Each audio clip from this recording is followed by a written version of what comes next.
السلام عليكم ورحمة الله وبركاته.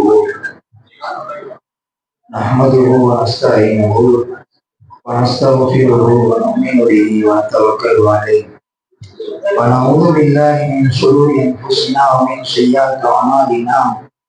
من يهده الله فلا مضل له ومن يضلله فلا هادي له. وأشهد أن لا إله إلا الله وحده لا شريك له وأشهد أن محمدا عبده ورسوله. وأتموا الحج والعمرة لله. وقال النبي الله سيد البشر محمد صلى الله عليه وسلم بني الإسلام على 50. صدق الله العظيم. அளவற்ற அல்லாஹ்வும் நிகரற்ற அன்புடையமாகிய எல்லாம் வல்ல அல்லாஹ்வின் மேலான அன்பும் கருணையும் நம் எல்லோரும் மீதும் அன்பு செலுத்துமாக. நமது உயிர்வு மேலான கண்மணி ஹாத்தமுன் நபியின் முஹம்மது ரசூலுல்லாஹி ஸல்லல்லாஹு அலைஹி வஸல்லம் அவர்களின் மேலான அன்பும் கருணையும் நம் எல்லோரும் மீதும் அன்பு செலுத்துமாக. எனக்கு இந்த அற்புதமான மாமன்றத்திலே கொடுக்கப்பட்ட தலைப்பு இஸ்லாத்தில் 5வது கடமை ஹஜ். அல்லாஹ் இந்த இஸ்லாத்தையே புனியல் இஸ்லாமு அலா 50 என்கின்ற 5 தூண்கள் மீது தான் வைத்துள்ளான். இதில் குறிப்பாக ஹஜ் என்பதை அல்லாஹ் இறுதியாக வைத்துள்ளான். ஏன்? கலிமாக்கு பின்னால் தொழுகை என்பது எளிதாகிவிடும், நோன்பு என்பது எளிதாகிவிடும், ஜகாத் என்பது கூட ஒரு சமயத்தில் எளிதாகிவிடும். அந்த ஜகாத்து கொடுக்க தகுதி பெற்றவர்கள் கூட ஹஜ்ஜி செய்வது என்பது கடுமையாகிவிடும். ஆக அல்லாஹ் ஹஜ்ஜை 5வதாக வைத்துள்ளான். இந்த ஹஜ்ஜை பற்றி ஒரு சில விஷயங்கள் நான் உலகத்தில் சொல்லி முடிப்பேன். ஹஜ்ஜி என்பது ரசூல் ஸல்லல்லாஹு அலைஹி வஸல்லம் காலத்துல ஹிஜ்ரி 9ல கடமையாக்கப்பட்டுச்சு. ஹிஜ்ரி 9ல கடமையாக்கப்படும் போது ரசூல் ஸல்லல்லாஹு அலைஹி வஸல்லம் அவங்களும் அவங்க கூட அபூபக்கர் சித்திக் எல்லாம் சேர்ந்து முதல் ஹஜ்ஜி செய்யறாங்க. இதுதான் நபிகள் நாயகம் ஸல்லல்லாஹு அலைஹி வஸல்லத்துக்கு முதல் ஹஜ்ஜி ஹிஜ்ரி 9ல கடமையாச்சு. ஹிஜ்ரி 10ல ஹஜ்ஜத்துல் விதால ஸல்லல்லாஹு அலைஹி வஸல்லம் கடைசி ஹஜ்ஜி.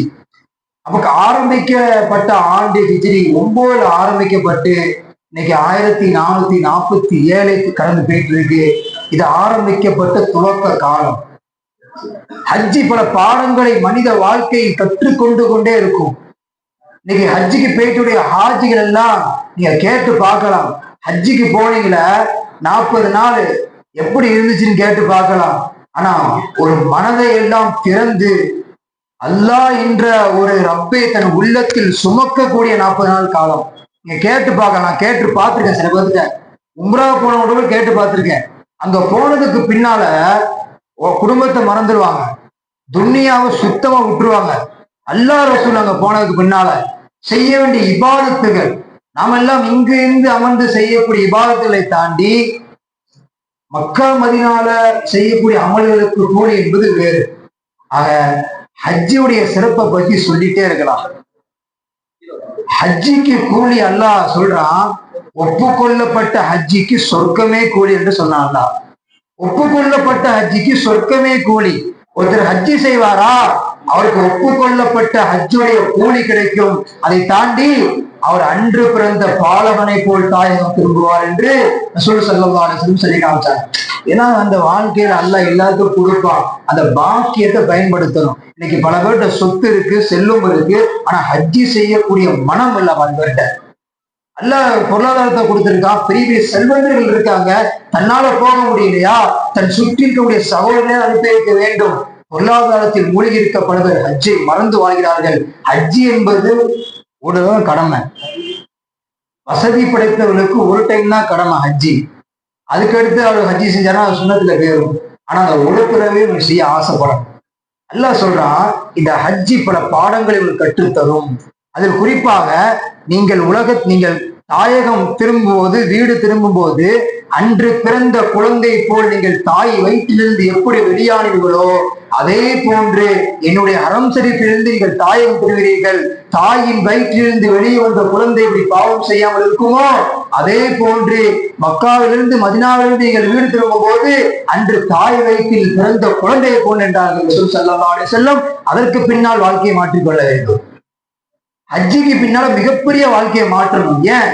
பாவங்கள் சுமைகள் இறக்கப்பட்ட இடம், பாவ கரைகள் துடைத்து வீசப்பட்ட ஒரு காலம். உலகத்துக்கு வந்துட்டோம், தாயகம் வந்துட்டோம், எப்படி இருக்கணும்? வாழ்க்கையை டோட்டலா மாத்திடணும்.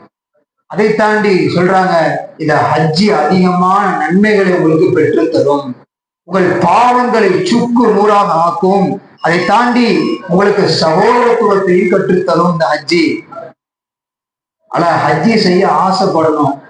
அந்த வாய்ப்பை அல்ல யார் யாருக்கெல்லாம் கொடுத்துருக்கானோ அவங்க மேல ஹஜ்ஜி செஞ்சிடும். பொருளாதாரத்தை சில பேர் வித்து கூட ஹஜ்ஜி செய்றாங்க. எனக்கு தெரிஞ்ச ஒரு பெண்மணி அஜய் சொன்னாங்க, அந்த பெண்மணி அந்த அளவு கணவன் இல்லை, ஒரு வட வியாபாரம் போட்டு நடத்துறாங்க. அந்த பெண்மணிக்கு பெரிய ஆசை என்ன, அந்த வபாத்துக்குள்ள ஹஜ்ஜு முடிச்சிடணும் ஆசை. அந்த பெண்மணி வடை சுட்டு வைக்கக்கூடிய பெண்மணி தன்னுடைய வருமானத்திலிருந்து சேமிக்கப்பட்ட காசை கொண்டு அதுக்குள்ள ஹஜ்ஜி போறாங்க. எவ்வளவு பெரிய விஷயம்! நம்ம நீயத்து வைக்கணும், ஆசை வைக்கணும். அல்ல நீயத்துக்கே கூலி கொடுக்கலாம். நீ ஆசைப்படுவியா? என் காபாவையும் மதினாவையும் நீ பார்ப்பதற்கு ஆசைப்படுவாயா? உனக்கு அந்த வாய்ப்பை நான் திறந்து தருவேன் என்றான் அல்ல. நமக்கு எங்க ஆசை வருது? இன்னைக்கு சுற்றுலாத்தல மாதிரி போயிட்டு வரோம், உம்ராக்கு ஹஜ்ஜிக்கு. நேற்று மாற்றம் இல்லை, எங்கேயோ போற பல லட்சம் செலவழிச்சு, ஆனால் புனிதத்தலமான காபாவை கண்ணால பார்க்க முடியும் கபருக்கு போன பல பேர் இருக்காங்க. அப்படிப்பட்ட பாக்கியத்தை விட்டு அதனால பாதுகாக்கணும். எப்படிப்பட்ட பாக்கியம் தரணும் அல்ல அப்படின்னா, நமக்கு ஹஜ்ஜு உம்ராய மௌத்துக்குள்ள பார்க்கக்கூடிய பாக்கியத்தை நசீபாக்குவானாக. ஆனா ஹஜ்ஜி யாராருக்கு கடமைன்னு மட்டும் நான் சொல்லி முடிக்கிறேன். இந்த ஹஜ்ஜி செய்வதற்கு 5 நிபந்தனைகள் கண்டிப்பா இருக்கணும். ஒருத்தர் ஹஜ்ஜிக்கு போறாரா, அந்த 5 விஷயத்துல ஒண்ணு இருந்தாலும் ஹஜ்ஜி செய்ய முடியாது. முதல் விஷயம், அவர் முஸ்லீமா இருக்கணும். இன்னைக்கு நடிகர்லாம் நான் எங்க ஹஜ்ஜிக்கு போறேன், இல்ல விஜய் கூட போட்டிருந்தான் ஹஜ்ஜிக்கு போறேன், அவன்லாம் ஹஜ்ஜில் அனுமதிக்காம வச்சுட்டு அவனை அனுமதிக்காம ஹஜ்ஜில அது நான் ஹஜ்ஜி டூரிஸ்ட் பிளேஸா வரவன் போறவன் சுத்திட்டு போறதுக்கு. இதுக்கு எதுக்கு சொல்றேன்னா, ஹஜ்ஜி என்பது இன்னைக்கு எப்படி ஆயிட்டு தெரியுமா? ஹஜ்ஜி உம்ராலாம் காபத்துல்லா சுற்றுலாத்தலமா ஆக்கிட்டாங்க. போனோமா, ஒரு ரவுண்டு சர்ன்னு அடிச்சோமா, நபியுடைய கபரை பார்த்தோமா, அங்க என்னமா இல்ல, இங்க என்ன படிச்சுட்டு போறோம், அங்க என்ன நன்மைகள், வரலாற்று புத்தகங்களை படிக்கிறோம், அங்க போய் கண்ணீர் விட்டு அழணும். ரசூல் ஸல்லல்லாஹு அலைஹி வஸல்லம் வாழ்க்கையில உட்கார்ந்து கிதாப் எடுத்து போட்டி பார்த்துட்டு இருக்கோம். அதே நபியை நேரில் பார்க்கும்போது கண்களில் கண்ணீர் வர வேண்டும். அல்ல, முதல்ல அவர் முஸ்லீமா இருக்கணும். முஸ்லீமா இருந்தாதான் ஒரு ஹஜ்ஜே கடமையாகும். 2வது, புத்தி சோமலவனா இருக்கும். மானம் பாதிக்கப்பட்டவன் இல்ல மெண்டலு, இவங்கெல்லாம் ஹஜ்ஜி கிடையாது.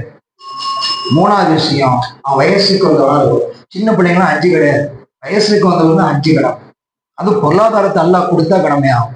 4வது விஷயம் சொல்றாங்க, உடலுடைய ஆரோக்கியம் ரொம்ப முக்கியம். ஹஜ்ஜிக்கு போகும்போது உடலோட ஆரோக்கியத்தை பேயிட்டு போகணும், இல்ல போக முடியாது, இல்ல போய் ஹஜ்ஜி செய்ய முடியாம அவங்களுடைய சூழ்நிலை உண்டாக்கிறோம். 5வது விஷயம் சொல்றாங்க, பொருளாதாரம் படைத்திருக்க வேண்டும். இந்த 5 எவந்து இருக்கணும் ஹஜ்ஜி கடமை. ஆக இல்லாமல் அல்லாஹ் நம்ம எல்லோருக்கும் ஹஜ்ஜுடைய பாக்கியத்தை நசீபாக்குவானாக.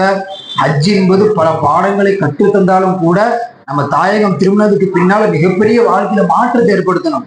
பல லட்சம் செலவழிச்சு ஹஜ்ஜிக்கு போனேன், என் வட்டியை விடல, ஆபாசமான பார்வையை விடல, ஆபாசமான காய்ச்சை விடல, பாவமான செயலை விடல, அந்த ஹஜ்ஜி உனக்கு திரும்படியும் பாவங்களை கொண்டு சேர்க்கும். நீ அன்று பிறந்த பாவங்களை போல் திரும்பும் பொழுது நீ செய்யக்கூடிய பாவத்திற்கு இன்னும் உன்னுடைய பாவத்தை சுமையா ஆக்கும் என்பதில் எந்த ஒரு மாற்றமும் கிடையாது. ஆக எல்லாம் அல்லாஹ் நம்ம எல்லோருக்கும் நம்ம உஸ்மானில இருக்கோம், அல்லாம எல்லோருக்கும் அல்லாவுடைய ஹஜ்ஜுடைய பாக்கியை நசீபாக்குவானாக. இந்த நல்ல துஆக்களுடைய வார்த்தையை நிறைவுபடுத்துகின்றேன். அல்ஹம்துலில்லாஹி ரப்பில் ஆலமீன். அஸ்ஸலாமு அலைக்கும் வரஹ்மத்துல்லாஹி வபரகாத்துஹு. மாஷா அல்லாஹ், பயான் பேசினார்.